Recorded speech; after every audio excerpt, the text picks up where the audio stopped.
I hope I'm going to be able to ask some interesting and difficult questions. I'm going to briefly introduce your panel. In fact, actually, shall I let you introduce yourselves very quickly? Let's do that. Here we go. Hi again, Tim Hardcastle, Chairman of Insurtech. Good. I'm still Howard Quirk, Chartered Managing Agency. Hello, I'm Sean and I'm the Executive Director of Insurance Times. I'm Bridget Small. I'm putting together an insurance venture and have worked in the sector for some time as a consultant. And I'm still Andy Rear from Insurtech. That's my joke. Right. Okay, right. So let's get started. I am fascinated by some of the comments from earlier today. I agree with lots of it. I disagree with lots of it. I'm going to try and probably squeeze some ideas and thoughts out of the panel today. Thank you very much for joining us. I'd like to start with the sort of the $64,000 question, which is what one particular challenge, if you could talk individually about them, that the industry is facing, particularly today, in 2016. Andy, you gave some very interesting suggestions. So let's start with you. You can maybe recap. You have to pick one, the one challenge that you're trying to. Sure. The one for me is legacy. Everything we do in our industry is a legacy, and everything that people do new things. Every time people do new things, eventually they hit up against some partner they need to deal with, and that partner has legacy.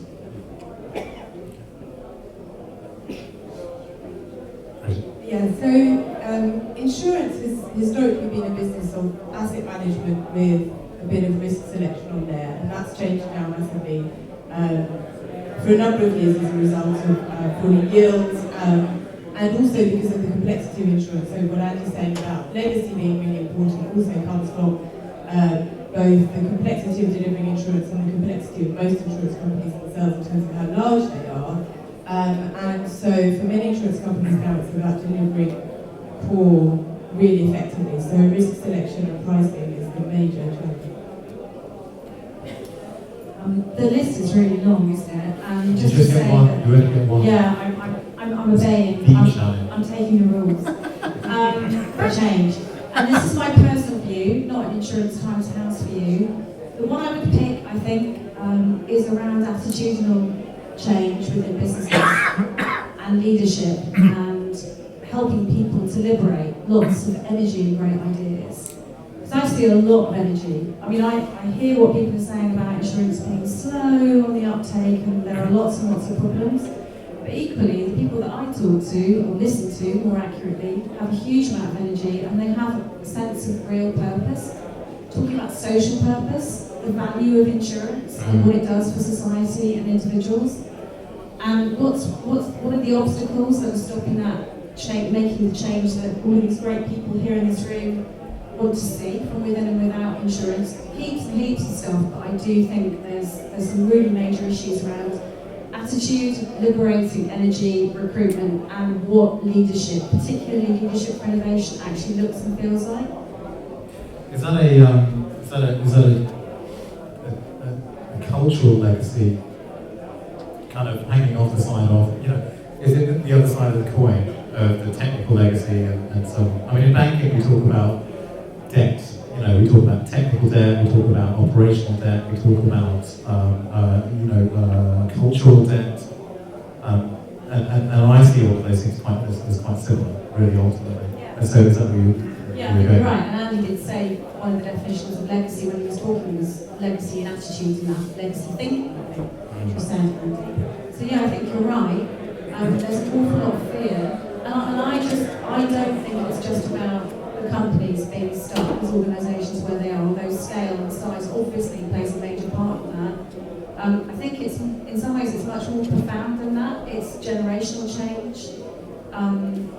And even then, as this room so eloquently demonstrates, energy and innovation is not simply the preserve of the young, right? Right. Thank you. My sense is the one of the biggest challenges is also one of the biggest opportunities. From the personal line side, it's very clear that people don't get what they need from their insurance products. They want reassurance that will then cover them. They don't, to Andy's completely realistic example, you don't want to be worrying when something happens, oh, I wonder whether the policy I bought was the one that covered that. Certainly, the people in this room where money is actually not the issue, and obviously there's a large component where they do have to shop around on price. But for those people who don't shop around on price, it's ridiculous that when something goes wrong, that they're then worrying throughout the process as to whether actually they will get the cover that they felt they bought when they purchased the policy at some point in the past. So that's a big problem, but it's also a massive opportunity. Some of the ideas we saw today are hopefully going to help with that. I think it's mindset, which is a little bit similar to Sean, but I'll go one step further, and it's about belief. It's about belief that the entire sector is a force for good in terms of the social economics it can bring, but it's about belief that change is a positive thing. We encounter lots of discussions in the industry where I think organisations have been missold to, from a technology perspective. There's a high level of cynicism. I think what you're not aware of is we work with a lot of global clients in other sectors, retail, logistics and so on, and actually the UK insurance market has been through some of the most momentous changes globally anywhere. And you're actually at a point in the cycle where whilst we keep talking about this, we're stuck in the past, we have legacy, the whole industry, I think, has to get the fact that change has happened, it will continue to happen. It's a very positive thing. I mean, the sad part is that a lot of people, certainly in the London market that I talk to, have been made quite cynical, I think, by some of the approaches from previous technology providers. And I think we should be looking to embrace a wider landscape. There is not going to be one single technology that will allow you to do everything you need to do. You need to be building a mindset and a belief to try a number of things that will give you the opportunity to experiment in a safe environment, and I think that's the positive force of change. So it's very much a mindset issue. Right. So one of the big difficulties between, I mean, Andy, you said earlier that insurance is a long-term business, right? And it is, because ultimately, but then on the other side, you also said everything's 12 months, everything rolls 12 months on. So maybe it's a short-term business, maybe it's a long-term business. I mean, you know, we have fixed our iteration. But from a cultural point of view, what are we, where's the disconnect in mindset, excuse me, mindset or culture or change? You know, why aren't we moving? Why haven't we? Why has the industry not kept pace? If you agree that it has or hasn't kept pace. Who wants to answer that? Come on, okay. And as coming up. So, I think actually you're being unfair on the industry, because I don't think any industry has changed. Banking, did banking change? I don't think so. I think banking got massively disrupted by people from outside the industry. Retailing, you know, it wasn't Tesco's that invented e-commerce, right? They got bound into it. The issue for the reason we think insurance hasn't changed is because we haven't been disrupted from the outside. Insurance has been the coziest industry in the world, and the reason for that is all of the problems that we talked about. It is just difficult. You know, if you sort of sat and said, you know, I'm a sort of disruptive kind of guy, I'm gonna pick an industry and change it. You write a big long list. Insurance is going to be pretty much at the bottom of that list. The truth is, I think now we are at the bottom of the list. Every other industry has been disrupted, and insurers won't change. At least they won't change until they've been disrupted, and then they realise that they have.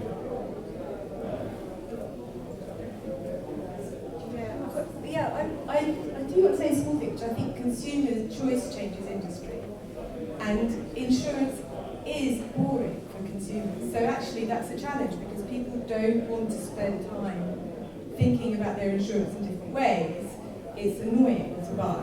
So price comparison has worked really well because it's simplified and saved time, and that's changed really radically, and that's still changing. And when we talk about whether insurance is changing insurance isn't really one market. It's lots and lots and lots of different markets in terms of product, and then lots and lots of different markets in terms of countries and regionally. So things are changing, but very, very slowly, and a big piece of that is consumer inertia.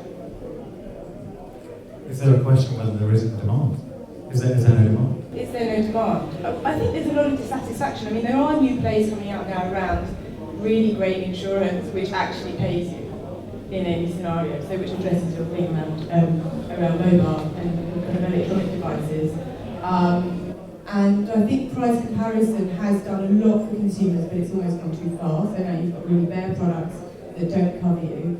So there's a role there, I think, for brands to be for premium, for a premium brand which actually pays out when you need it to, and is just kind of a sensible customer experience in terms of what insurance does. Charlotte? So that was making me just think about, there's a lot of innovation going on as standard, particularly with brokers. So for example, when little wind turbines that people put in their back gardens to generate electricity or what have you, when those first became on the market, you actually couldn't get in. So supposing the wind turbine fell apart, chopped off next door's cat, or what have you, wrecked the garden. This stuff happens, right? There were a broker, because we were listening to this guy. The way you think. Well, it happens. Shit happens, right? That's why we need insurance. There was the product that people could buy to cover themselves in that eventuality was developed by a broker, who then went to an insurer and said, guess what? We found 300 people in our area of the small broker, 300 people who have this need. We've designed the product. Will you underwrite it for us? It's poor cats. I know, think about it. Yeah, and then of course Allianz developed their pet plan, and suddenly, they can sew their head back on, right? So, that's the kind of innovation that's happening as standard, but it's not enough, would be one observation. I'm not sure it's not enough. It's perceived as not fast enough. But there's a huge amount going on, bought by many, for those of you who know it, is clearly doing something very clever in the consumer space. If you look at the business space, I mean, the fire sprinklers and fire exits in New York in the 19th century, that was driven by insurers. And, no one would think these days of not having sprinklers and fire exits in buildings. But why did that happen? That was because the insurers insisted on it, because they were fed up of paying out on insurance claims because of fires. If you look at what's happened in the cyber space, so companies such as Beazley within the Lloyd's market don't just say, you've had a cyber hack, here's $2 million for your policy. They have a 5-step plan that means they can dive in and basically help management save the day before it all goes completely wrong. That's massively innovative. Right. And the challenge is things are just progressing slowly. There's so much to change that we're noticing all the things that aren't happening rather than getting excited about what is. We'll come on to that in a minute. Can I just disagree with one of the panel members? Someone said insurance is boring. I worked in the utility industry for 10 years.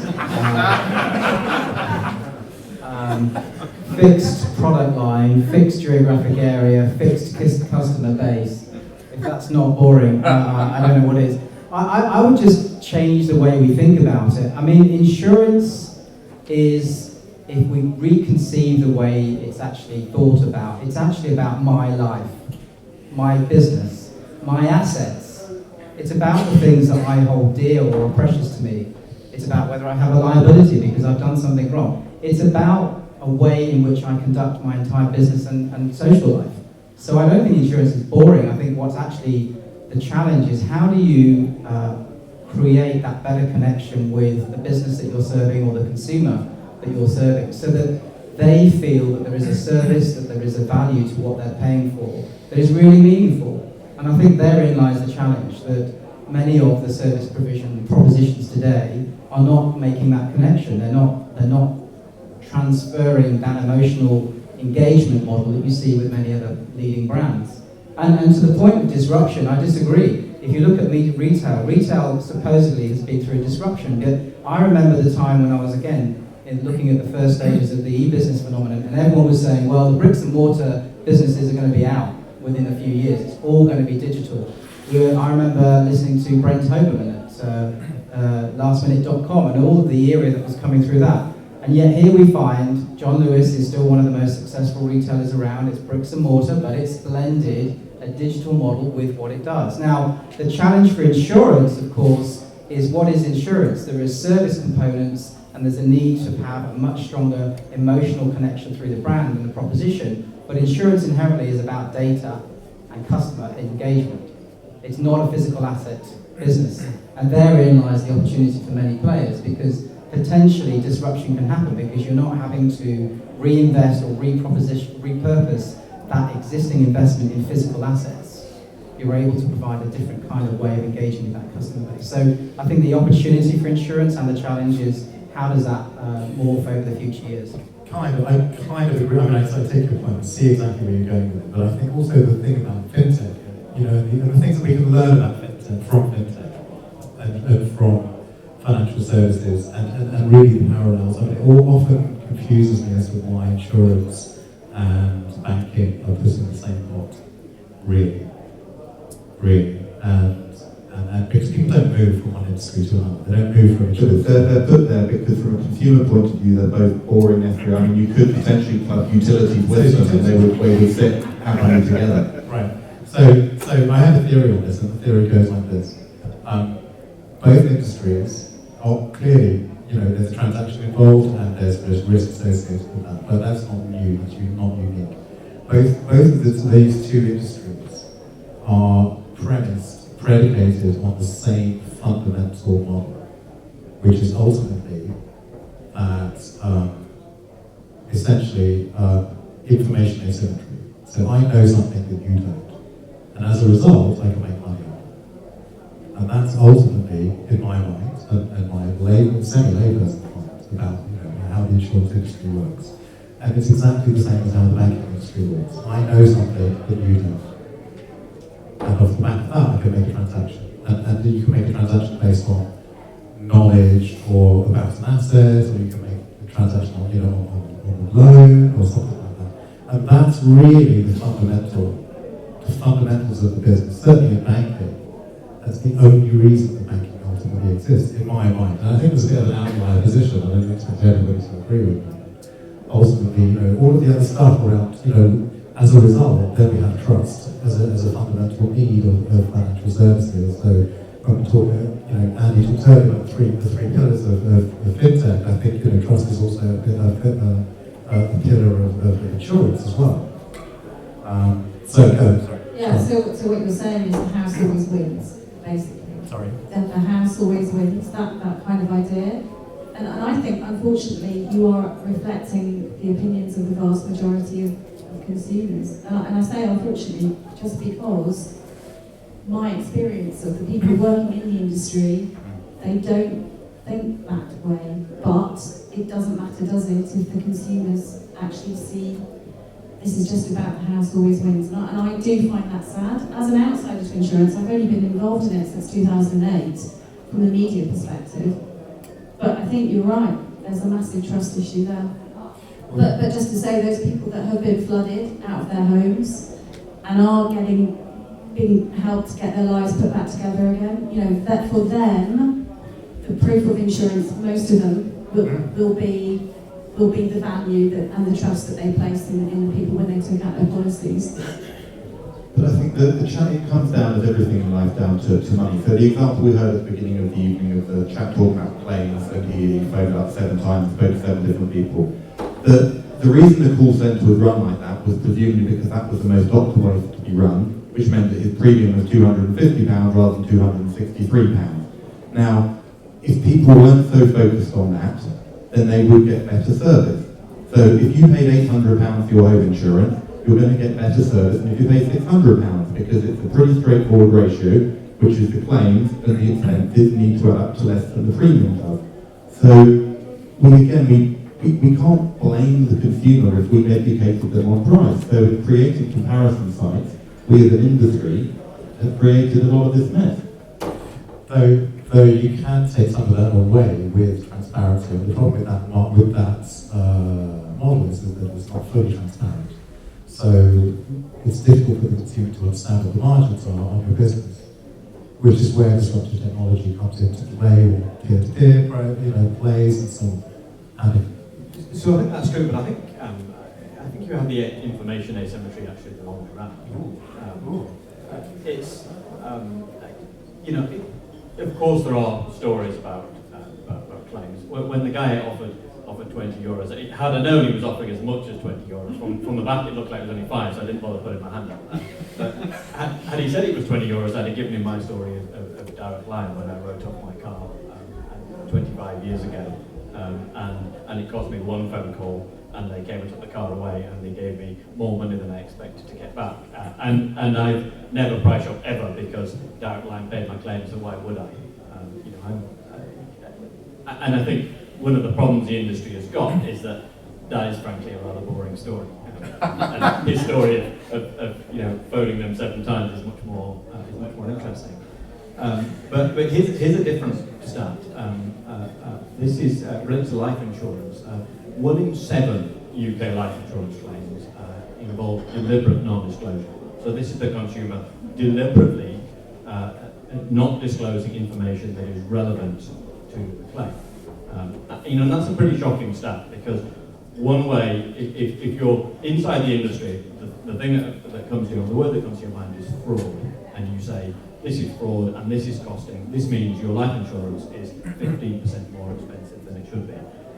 The reality is, I think it's not actually fraud. There was a great example that was going around on Twitter over the weekend. I mean, obviously I'm so boring that I follow insurance on Twitter. But it was a lady whose CI policy was turned down by Legal & General, and the reason for turning it down was entirely valid.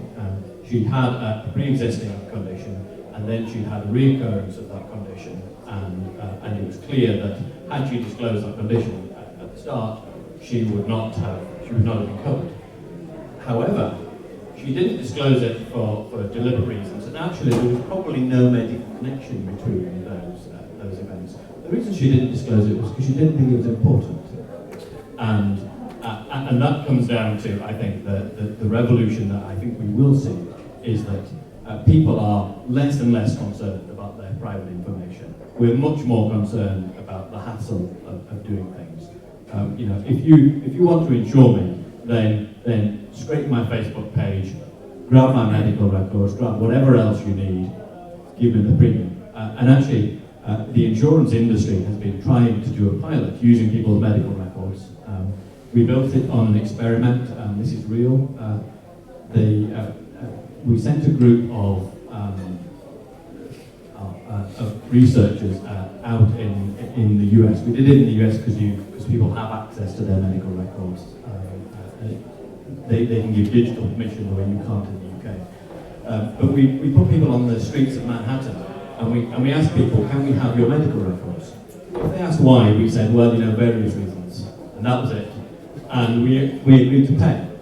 The average price people wanted for their medical records, $2.60. That's how much people value their medical records.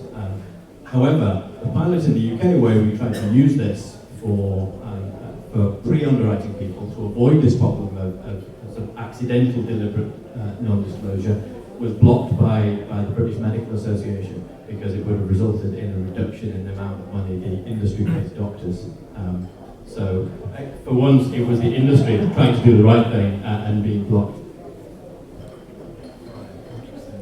Okay.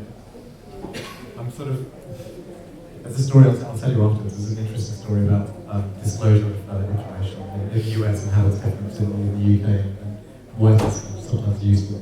I had a couple. We've got to get onto the blockchain topic at some point. So well, it's so good that we yeah. haven't. Well, we have. I know. I'm going to try really hard to skip over as quickly as we can. What's the most exciting thing you've seen in insurance in the last 12 months?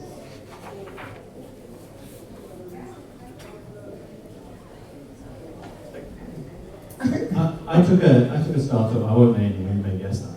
We were doing things with insurance with Facebook.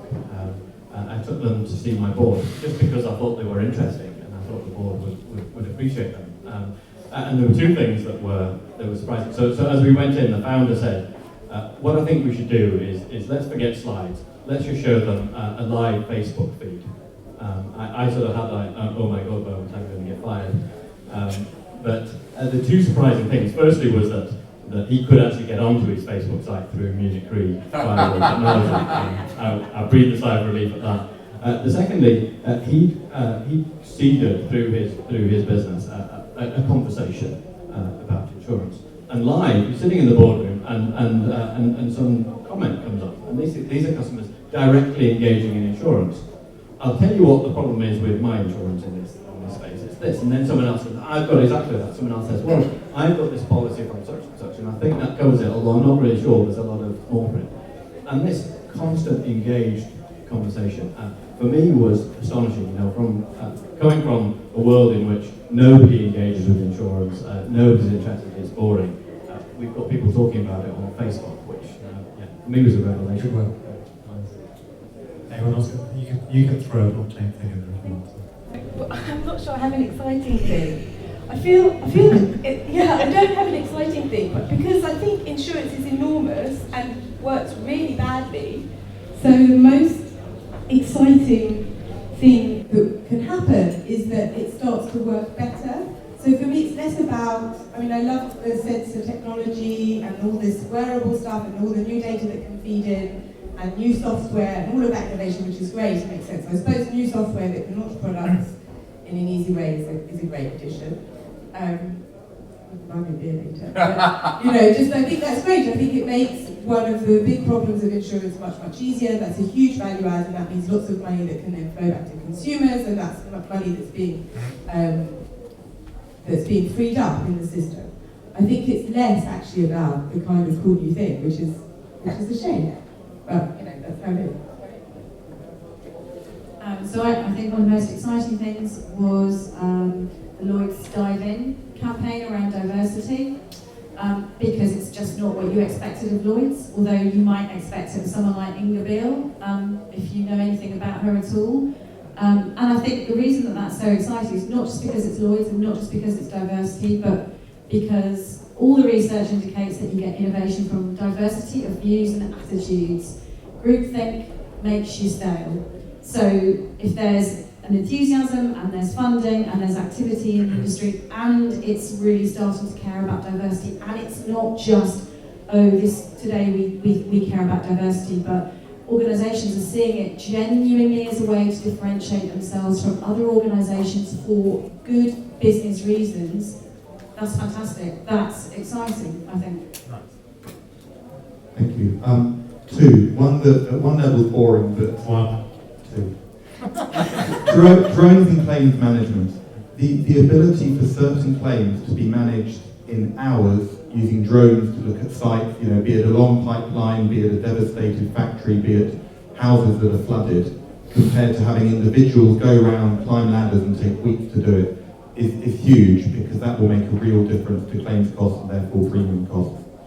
And then the other point is that if we can genuinely start to give people single insurance policies which cover them for pretty much all eventualities, so they don't need to read small print, so they only need to have one policy, they know they are covered when any normal claim is made, that'll be a massive difference to the individuals and to the industry. I don't know whether it's most exciting, but just I think what's so wonderful is how prevalent the human spirit is when it's looking for new opportunities. So what's been one of the most interesting things I've seen in the last few months is small startup organisation looking at the rise of drones, that the drone market is relatively speaking uninsurable because there's no regulation, there's no legislation yet. And so this group has come up with an idea of using some existing data that sits around, which is flight path information, where pylons are established, other obstacles, other high buildings. They brought that data together using Microsoft Azure, which has got a nice thing inside there, which is a business intelligence platform, which is very, very low price. They brought all that data together and they effectively have constructed an aerial map, which then means that they can go to the insurer community and say, if a drone pilot is going to agree to use this aerial map, then this potentially is an insurable opportunity, because you're effectively applying some way of controlling the drone activity. Now, whether they'll be successful or not, I don't know. There's probably much room for people in this room. But I think what was really interesting about it was the way in which a nice idea could be actually activated on with some relatively inexpensive technology. And that's one of many, many examples. And I think the challenge is, back to some of the other panel's comments, is we can look at all these things and say that's interesting, but there is a fundamental core of insurance, which is day-to-day happening. It's billions of pounds of processing and hundreds and thousands of people. And the challenge is how do we actually unlock some of that potential? My comment is there's going to be lots of opportunities. All right, I'm just going to quickly throw one, or maybe even two, maybe three. Let's go with three. No, I'm kidding. Okay, I'm surprised I haven't heard anything about autonomous vehicles or even blockchain. I mean, who wants to, does anybody want to talk about blockchain at all? Because for me, coming from a fintech space, what's ultimately happening is technology being used to repurpose financial systems.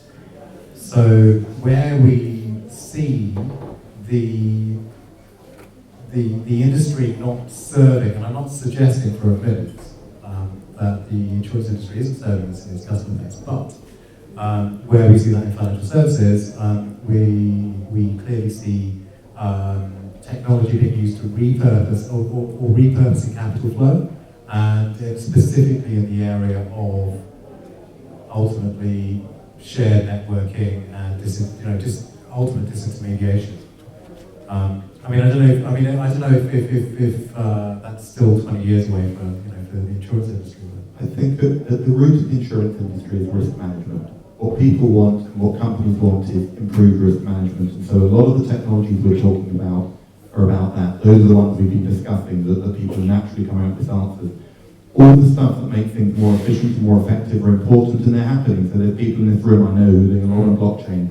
But that's happening in the back end. It'll make things cheaper, it'll make things more efficient. But the heart of the risk management exercise means that that's not what's stimulating the conversation. One in 7 transactions one in 7 claims is fraudulent. That's a risk management issue that can be solved by.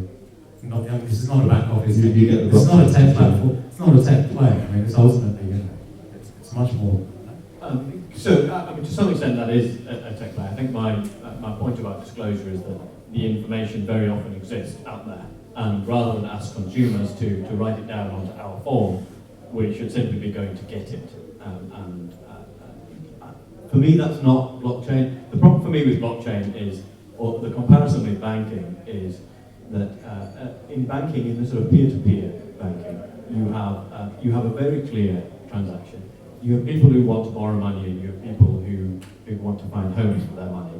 And at the moment, we both have to deal through a bank, and they make this enormous spread. I mean, banks are lending deposit spread is ridiculous. Well, they have a lot of technical, cultural debt. Absolutely. So we cut out the middleman. For insurance, it's not so obvious. Peer-to-peer insurance I find sort of intellectually fascinating, but I'm not sure I really see the need. We actually did a small experiment, or we're in the process of doing a small experiment when the site goes live. It's one of these blockchain, it's essentially a sort of betting site, so you put up your 50 quid that says Donald Trump's going to win the election, and somebody else bets 50 quid is not. And the odds on that are always around about evens, and that's how we see it working. What we were putting on just as an experiment was the opposite end of that, which was UK terror risk. So you put up 100 quid on the site, and almost certainly we'll pay you back £100 and 2 pence.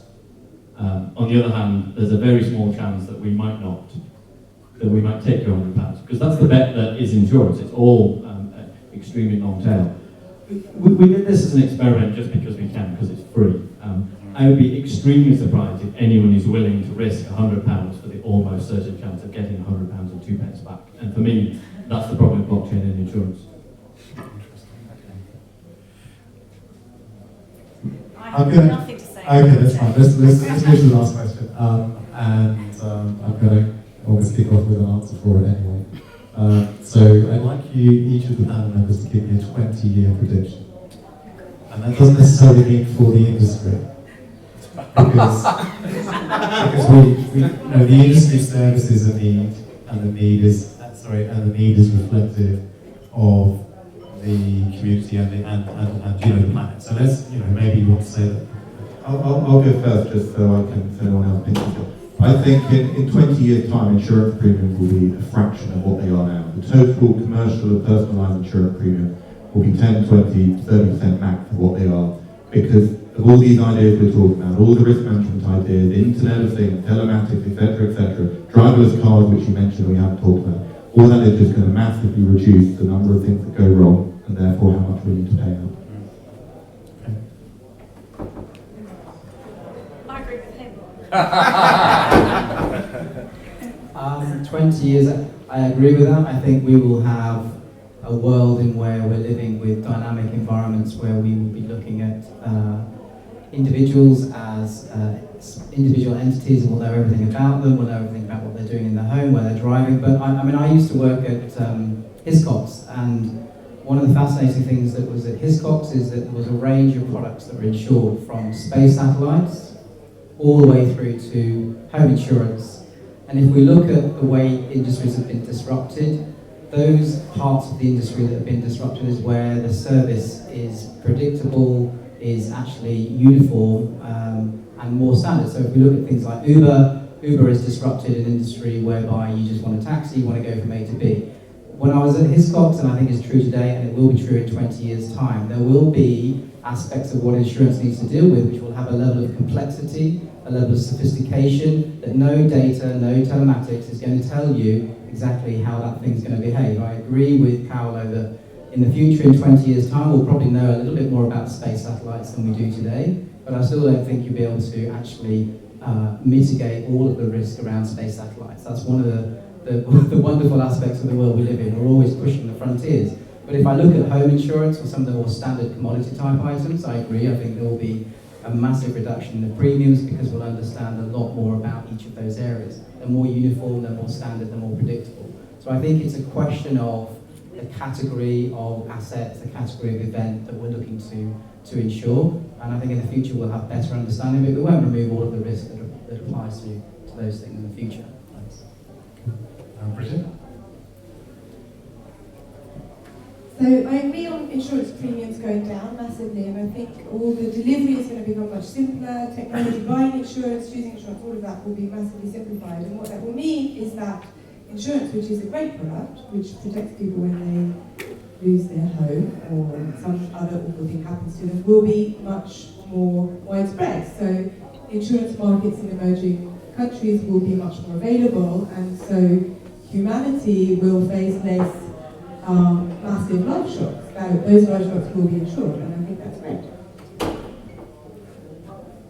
So I think in quite a lot less than 20 years, propositions like in Standard will have made the industry into something that can be disrupted, where new technology startups, new customer propositions can fundamentally change the industry.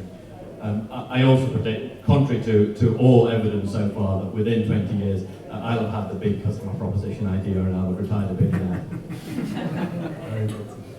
Okay, so I did cop out because it's a big question and it's making my head hurt thinking about it.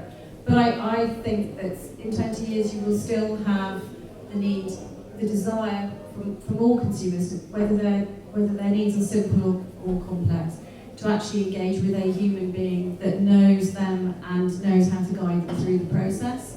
And I think what would be really fantastic would be if the human beings, the good people, there are a load of good people in the insurance industry who want to do good things for their customers.